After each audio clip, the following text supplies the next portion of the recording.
Fala galera, tudo bom com vocês? Aqui é o Eric do Critical Hits e no vídeo de hoje eu trago a nossa análise do Retroid Pocket 4 Pro. Esse aqui é o mais novo modelo da Retroid, que está sendo lançado agora em janeiro, e eu recebi ele antes do lançamento para fazer os meus testes, as minhas análises e tudo mais. E no vídeo de hoje eu trago as minhas conclusões iniciais sobre ele. Provavelmente eu vou fazer mais algum vídeo sobre ele no futuro, talvez testando mais jogos e tudo mais. Mas enfim, o que o Retroid Pocket 4 Pro promete? Emulação de PS2 e GameCube sem nenhum tipo de gambiarra. E é isso que a gente vai dar uma analisada no vídeo de hoje. Boa parte do vídeo vai ser com teste de jogos dessas duas plataformas, legal? Antes de começar o vídeo, eu já peço para você deixar seu like, se inscrever no canal, deixar seus comentários, e se você quiser comprar um desses, o link para comprar ele está na descrição do vídeo. Conforme for passando o tempo e ele chegar no AliExpress, eu vou colocar um link para ele no AliExpress. O que vale ressaltar? Ele custa $200, ou seja, ele está fora do remessa conforme, não tem nenhuma chance de entrar nele. Corre o risco de ser taxado? Corre. Mas é aquela loteria, né? Se for taxado, provavelmente vai ser taxado uns 200, 300 reais por aí. Então assim, $200, R$1.000, mais 200, 300 reais, R$1.200 mais ou menos. Então, sabe, o preço aumenta, mas pelo menos não aumenta tanto assim, talvez. Eles declaram abaixo do valor normal, tudo mais, aquela coisa arada. Acho que eles declaram uns $40 no pacote quando eles fazem o envio. Mas, enfim, fiquem cientes disso. Mas como tem muita gente que me pergunta, Eric, o que eu posso comprar que possa emular um PS2 e tudo mais? Então a resposta, já antes da gente começar todos os testes, de fazer todas as demonstrações, é essa. É esse portátil aqui, o Retroid Pocket 4 Pro. Ele consegue rodar sem precisar ficar torturando o emulador. Tá legal? Então tá, vamos começar, que tem muita coisa pela frente. Como de costume, vamos começar pelas especificações e tem muita coisa pra gente comentar aqui. O processador é o Dimensity D1100, que tem 4 processadores A78 a 2,6 GHz, mais 4 processadores A55 a 2 GHz. A placa de vídeo dele é uma G77MC9, ele tem 8 GB de RAM, uma tela de 4,7 polegadas de 1344 por 750, e quem já teve tem um Retroid Pocket 3+, sabe que essa é a mesma tela dele. O armazenamento dele é 128 GB de armazenamento interno, mais uma micro SD que você pode colocar. Ele tem Android 13, Wi-Fi 6 e Bluetooth 5.2, uma bateria de 5.000 mAh e também ele tem gatilhos analógicos atrás e analógicos com Hall Sensor, ou seja, sem risco de ter drift, o que é uma maravilha. Agora partindo para as primeiras impressões, o Retroid Pocket 4 Pro vem nessa caixinha e eu vou abrir ela para vocês. Obviamente a minha já foi aberta antes, mas você encontra isso dentro dele. Vem essa espuminha aí para proteger o portátil, a caixinha tem uns ímãs para fechar ela bonitinha e tudo mais. E aí sim a gente tem o portátil em si. Embaixo dele a gente tem um manualzinho e um cabo que eu já vou mostrar para vocês, ó, o manual, e um cabinho que tá com o logo da Retroid também ali, tentando aproximar da câmera para ela focar. Dá para ver ali o cabinho para carregar. Não veio o protetor de tela dessa vez, eu estranhei até que não veio a películazinha de vidro como veio no caso do Retroid Pocket 3+. Infelizmente, no meu pacote pelo menos não acompanhou, o que é uma pena. Agora na sequência vamos mexer no portátil. Ele tem basicamente o mesmo tamanho do Retroid Pocket 3+. E uma das diferenças é que a parte de trás dele é um pouquinho mais gordinha, é um pouquinho mais ergonômica. Legal? Ele tem essa saída aí para fã dele, tem a saída micro HDMI, os botões de volume ligar e desligar. E os botões L e R em cima, como dá para ver, eles são botões analógicos, ou seja, dependendo da pressão que você colocar nele, o controle vai colocar uma certa coisa. Não é como um do Nintendo Switch, por exemplo, que é ligado ou desligado. Embaixo a gente tem ali a entrada de carregamento, fone de ouvido e a micro SD também.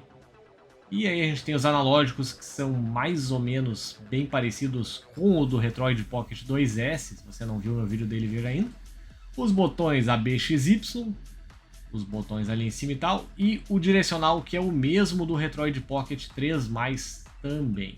Outra coisa bem importante são os botões Home e Back ali embaixo do analógico esquerdo, que ficaram fazendo falta no Retroid Pocket 3+, só tinha o Home, e o Back acabou sendo mapeado para o B, o que atrapalhava. Ó, aqui vocês podem ver o botão Home e Back ali, né, e o Start Select fica do outro lado. Já no Retroid Pocket 3+, não tem.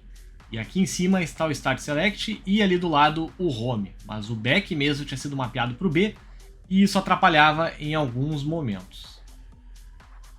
E aí aqui a gente vai ter uma rápida comparação ali de grossura e de ergonomia entre os dois. Para você que tem um Retroid Pocket 3+, ó, dá para ver que ele tem um calombinho a mais na parte de cima ali dos analógicos e tal, o que melhora um pouquinho a pegada. Ainda assim, não é exatamente a melhor coisa do mundo, né? Tá longe de ser o portátil mais ergonômico do mundo. Mas enfim, agora a gente vai dar uma olhadinha rápida no sistema operacional. Ele vem com Android 13 e aí ele dá duas opções de launcher, que é esse launcher aí, que é igual ao do Retroid Pocket 3+, e também o Retroid Launcher, que é uma espécie de Daijincho da própria Retroid. Se você já usou o Daijincho ou se você tem um Retroid Pocket 3+, você deve conhecer ele. Ele funciona basicamente com você adicionando as plataformas e adicionando os jogos. Aí aqui, só para mostrar para vocês rapidamente, né, como é que faz, eu vou só adicionar alguns jogos de Super Nintendo ali e tal. Demorou bem mais do que eu esperava, para falar a verdade, né? Ele dá uns avisinhos ali e tudo mais, enfim, a gente ignora tudo mais. Ele começou a ler todas as ROMs, aí eu vou pular para a parte final disso. Aí aqui ele tinha dado uma reclamada que faltava o emulador, eu tive que instalar o emulador e tudo mais. E ele saiu tocando o RetroArch ali com o Donkey Kong, para vocês verem como esse emulador funciona. É um front-end, na verdade, que puxa as ROMs dentro dos emuladores já, para você não ter que acessar o emulador e depois sair jogando o jogo. Mas enfim, se você quer facilidade, o Retroid Launcher é uma das coisas que ele possui. Depois a gente pode configurar o RetroArch e tirar esses botões da tela e tudo mais, já que a gente não precisa disso. Ainda sobre o sistema operacional, ele tem uma coisa muito importante ali, que é a aba de performance, onde vocês podem escolher entre o perfil mais fraquinho, o mais forte e um perfil equilibrado. O perfil mais forte você vai usar em emuladores e jogos que demandem mais. Você pode também ligar e desligar a fanzinha dele ali para fazer mais ou menos barulho, tá legal? Mas basicamente o perfil mais tranquilo ali de energia vai rodar tudo até o PSP, exceto o Nintendo DS, caso você use o emulador Melon DS. Se você usar o Drastic, ele vai rodar também. Além disso, você pode também mexer nas opções ali de controle, né? Você pode setar o controle do Retroid Pocket como um controle retrô, que segue o padrão da Nintendo, onde o A fica em cima e o B embaixo, ou o padrão do Xbox, onde troca os botões de lado, que o A é no lugar do B e o B é no lugar do A, o Y no lugar do X e o X no lugar do Y também. Dá pra confundir bem a cabeça com isso. Mas se você quiser, por exemplo, para jogar um Game Pass, uma coisa assim, jogar um xCloud no caso, é melhor trocar para o controle do Xbox 360 ali. É só não ser confundido pelos nomes dos botões no próprio portátil mesmo.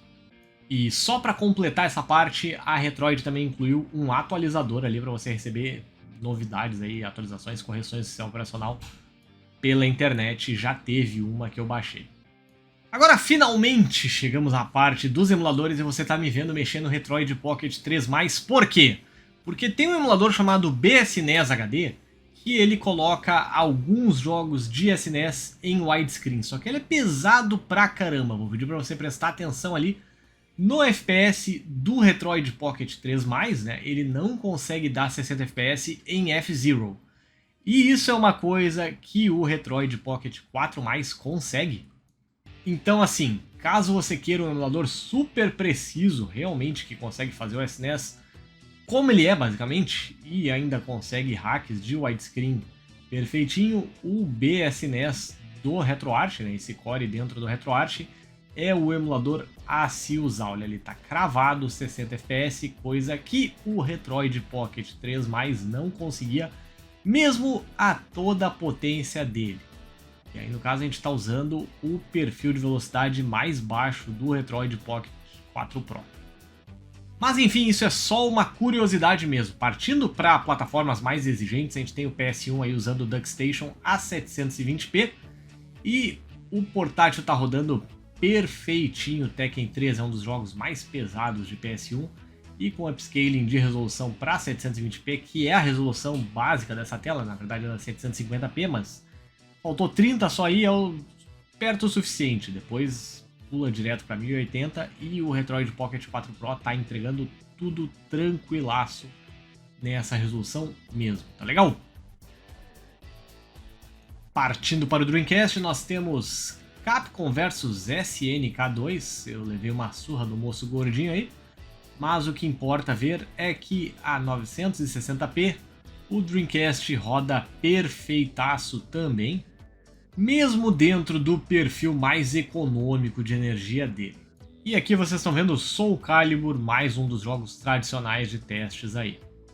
Mas basicamente, o que você jogar dentro do emulador de Dreamcast, ele vai rodar perfeitinho. Subindo um pouquinho a nossa ladeira de dificuldade, a gente tem o Mupen 64 Plus aí, e ele roda jogos tanto leves quanto pesados de Nintendo 64 sem nenhum tipo de dificuldade. A gente tá vendo aí Mario 64. E outro jogo que eu costumo colocar nos nossos vídeos aí, o Cruising USA, também tá rodando perfeitinho a 720p. Dá pra ver, o Retroid Pocket 4 Pro é Pro mesmo. Ele consegue rodar tudo tranquilaço. Nintendo 64 é mais uma plataforma que ele tira de letra. Mas tudo bem, isso não é tão impressionante porque o RP3+, que era o anterior a ele, também conseguia. E agora partindo para mais uma plataforma, a gente tem o Sega Saturn com o Sega Rally. E essa é mais uma plataforma também usando o Yaba Sanshiro, que é um emulador que não é tão preciso quanto o Beetle Saturn, mas que também não faz você derreter a bateria do seu Retroid Pocket 4 Pro rodando. Então dá para jogar os jogos tranquilinho nele. Na sequência eu resolvi fazer uma coisa um pouquinho diferente, que é testar o emulador Melon DS, que é um emulador de Nintendo DS que é muito mais pesado do que o Drastic. Por quê? Porque a gente tem poder o suficiente para isso. E aí a gente vai descobrir que esse é o primeiro emulador, caso você queira usá-lo, ou caso você seja obrigado a usá-lo, que deixa o Retroid Pocket 4 Pro com o som engasgado no modo mais fraquinho ali, num perfil mais fraco de potência. Vou ligar o som agora, você vai ouvir.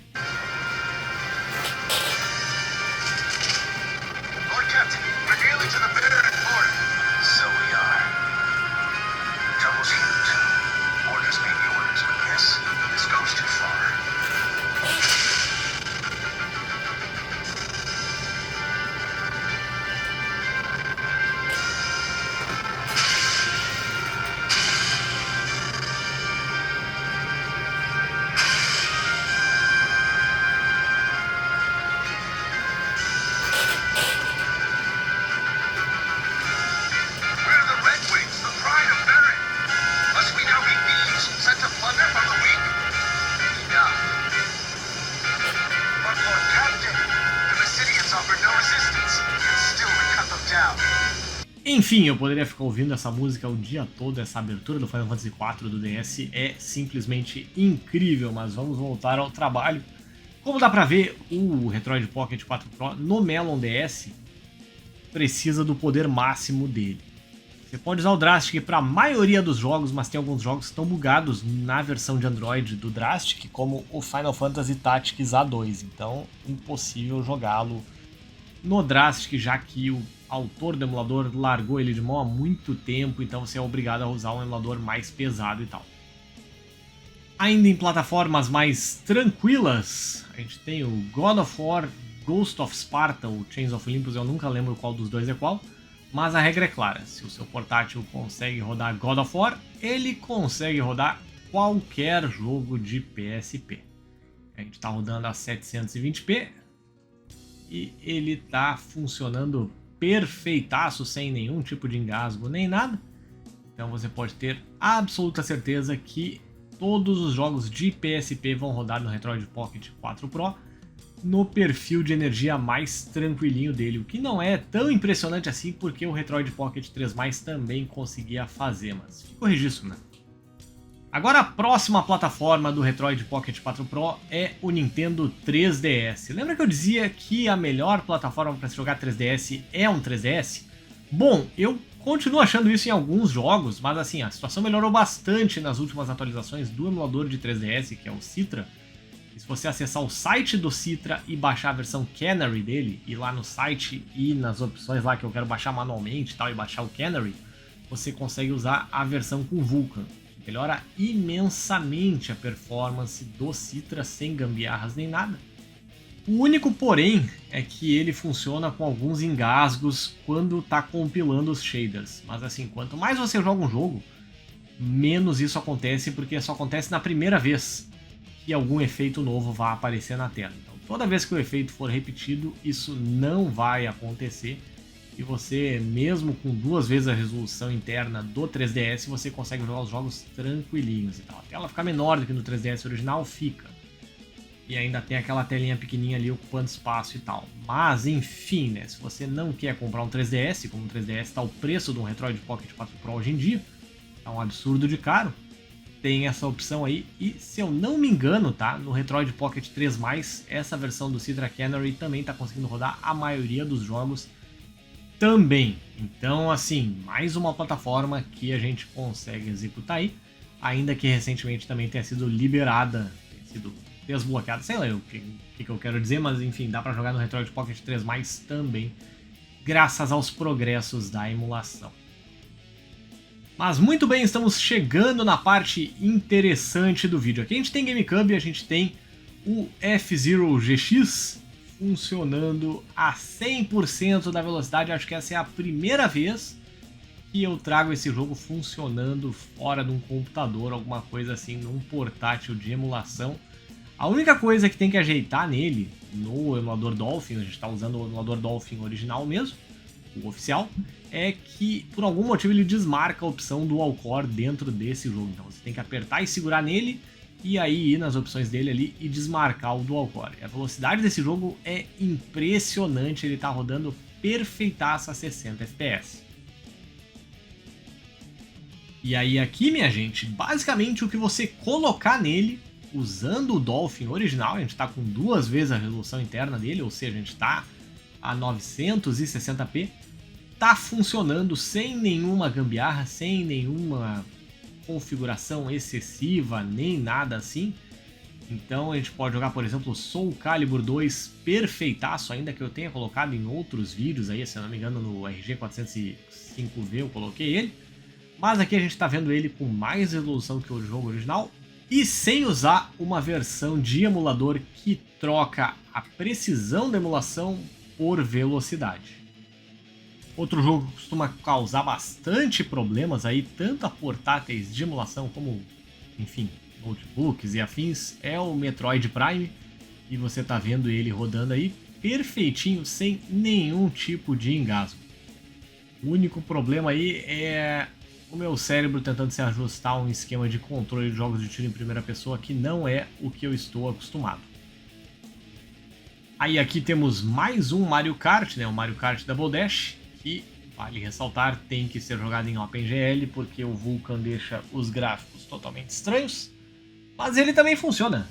Então, se você quer jogar Mario Kart, esse portátil roda ele tranquilaço. E o último jogo de GameCube que eu trago hoje para vocês é o Fire Emblem, que é um jogo leve, é um jogo que roda no Retroid Pocket 3+, o RG405V, 405M, etc e tal. Mas aqui sem nenhum tipo de engasgo, não tem aquelas bizarrices do começo, não precisa também usar o Dolphin MMJR, nem nada assim. É botar, jogar e não se preocupar. Agora partindo para o PS2, a gente tem aqui Need for Speed Underground 2. Sim, meus amigos e amigas, o jogo que começa com Riders on the Storm está rodando em maneira portátil perfeitamente no Retroid Pocket 4 Pro. Você pode jogá-lo, reviver sua infância, adolescência, etc e tal. Tempos mais simples dentro desse portátil.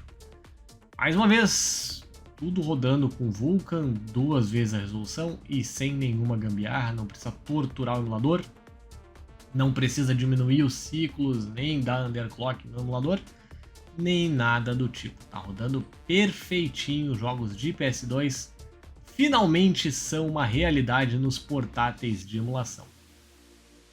Na sequência a gente tem o Final Fantasy X, que eu gravei, apesar de não ser um jogo impressionante, porque até no Retroid Pocket 2+, ele roda, sim.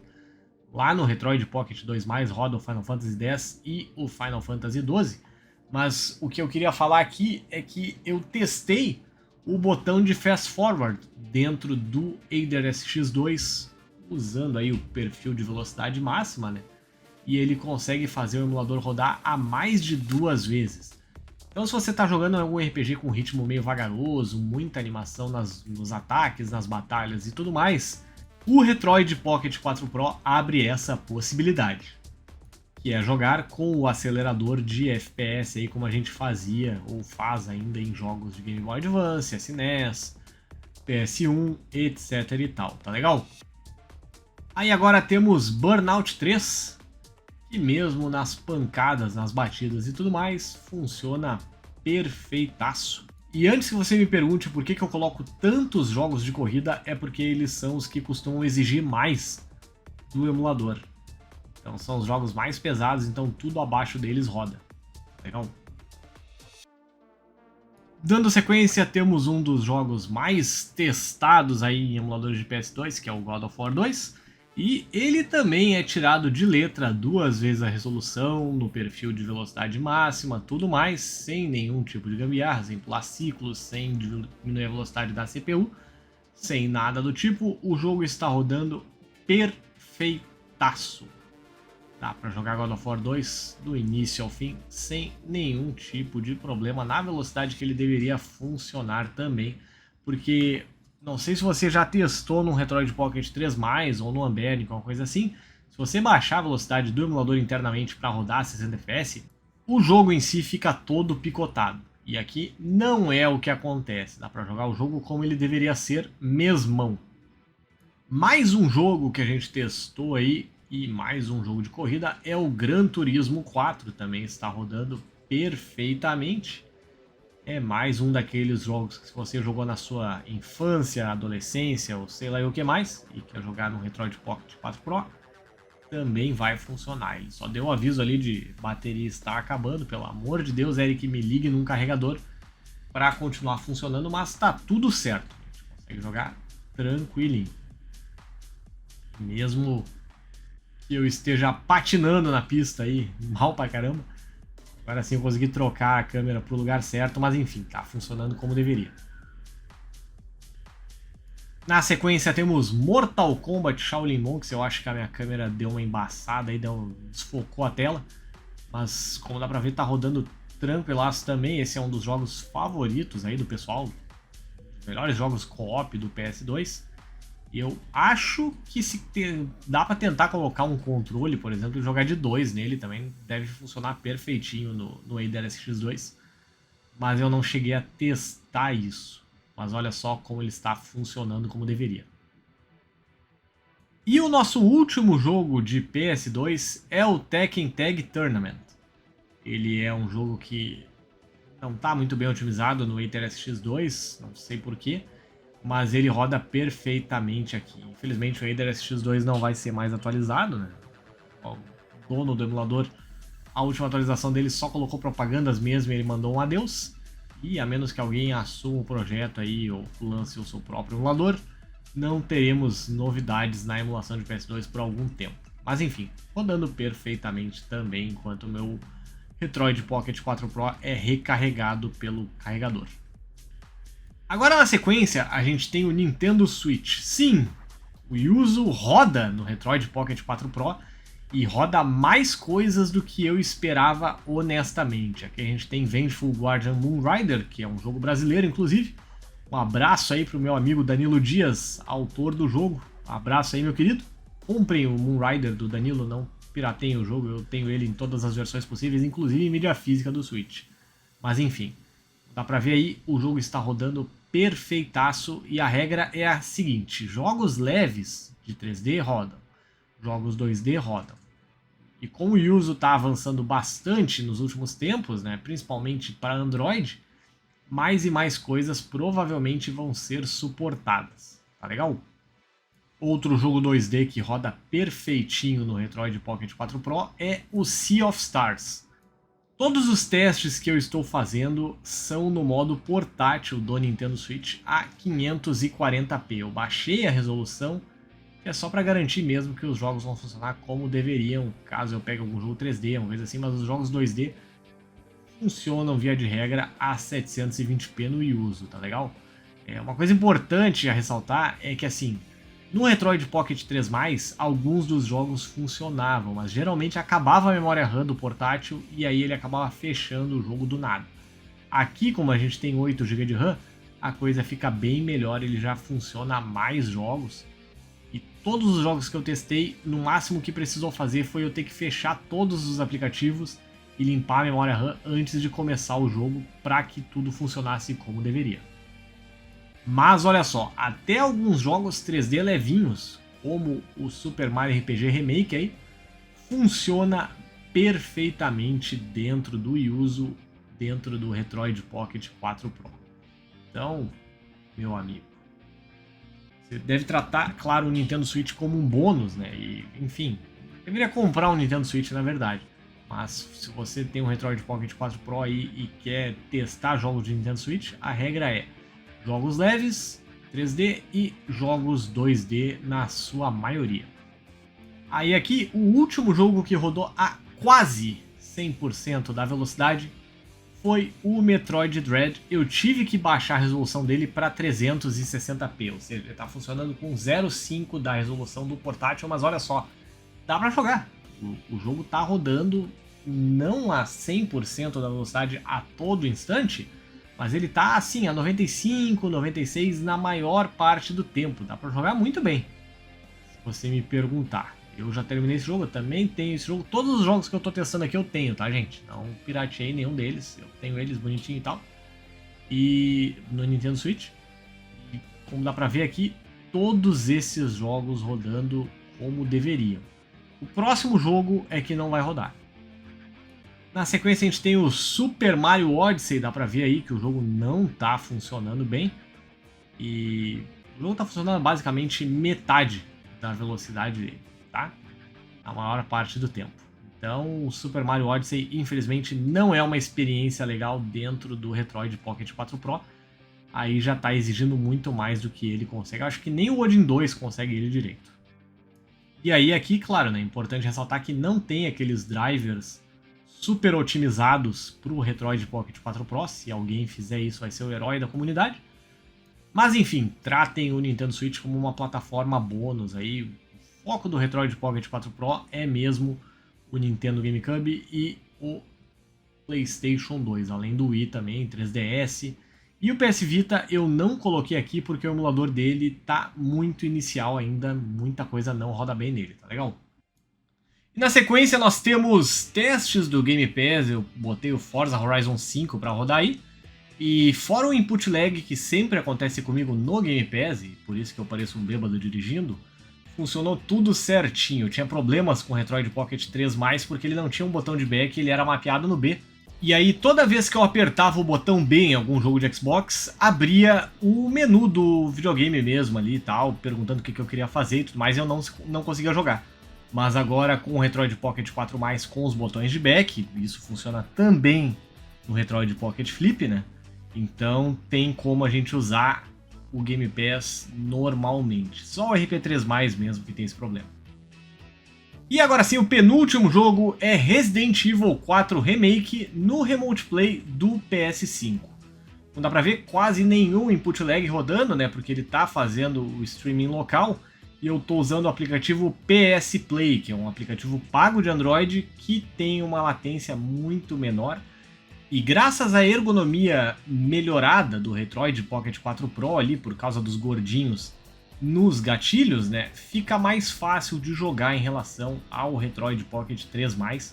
Eu realmente não achei tão desconfortável assim. Claro, não é a mesma coisa que jogar com um controle de videogame de verdade, mas é bem melhor do que eu esperava mesmo, tá legal? E agora sim, o último dos testes, eu prometo, é usando o vídeo out do Retroid Pocket 4 Pro pelo USB-C. Olha só, eu liguei ele num dock de Steam Deck e liguei o dock, aliás, pelo HDMI no meu monitor do meu computador ali. E ficou essa emaranhada de fios ali. Eu deveria ter usado um controle Bluetooth, mas eu teria que reconfigurar o Aether SX2 só por o controle e só para esse teste. Então eu fiquei acocado ali na frente do monitor mesmo. E a gente tá assistindo eu jogar e tal. Como dá pra ver ali, tudo que tá acontecendo na tela tá passando direto pro monitor de computador. Então, se você quiser, também dá para transformar aí o Retroid Pocket 4 Pro num console, colocando um carregador nele e o HDMI e usando um controle Bluetooth. Dá para transformar num mini console de emulação também, fica bem legal. Muito bem, chegamos ao final do nosso review, prós e contras. Prós, PS2 e GameCube a $200 dentro dessa faixa, ele é imbatível e ele finalmente consegue entregar um preço razoável, poder e bateria que vai durar mais do que umas 2-3 horas do Steam Deck rodando essas plataformas. Além disso, graças aos gordinhos ali da parte de trás do portátil, ele é mais ergonômico do que eu imaginava. Jogar jogos modernos com ele não é tão ruim assim. E claro, o Hall Sensor nos analógicos, ele não tem drift. E o único contra que eu tenho dele é a tela. Cara, se a tela do Retroid Pocket 4 Pro fosse uma tela, tudo bem, podia ser de 720p mesmo, de 5 polegadas e meia, por exemplo, ele seria o portátil definitivo. Eu ia falar, não compre um Odin, não compre absolutamente mais nada. Compre um Retroid Pocket 4 Pro apenas. Mesmo com a tela de 4.7 polegadas, eu ainda digo, compre o Retroid Pocket 4 Pro, porque ele é simplesmente o portátil que todo mundo sonhava com esse pequeno porém. Então, ele não é nota 10, ele é nota 9,5 por causa desse pequeno asterisco aí. Mas fora isso, eu tô simplesmente maravilhado com o que ele consegue fazer. Bom, galera, fico por aqui, espero que vocês tenham gostado do vídeo de hoje. Esse foi o Retroid Pocket 4 Pro. A minha análise ficou bem maior do que eu esperava, mas assim, ano passado, tá, eu usei, deixa eu pegar aqui.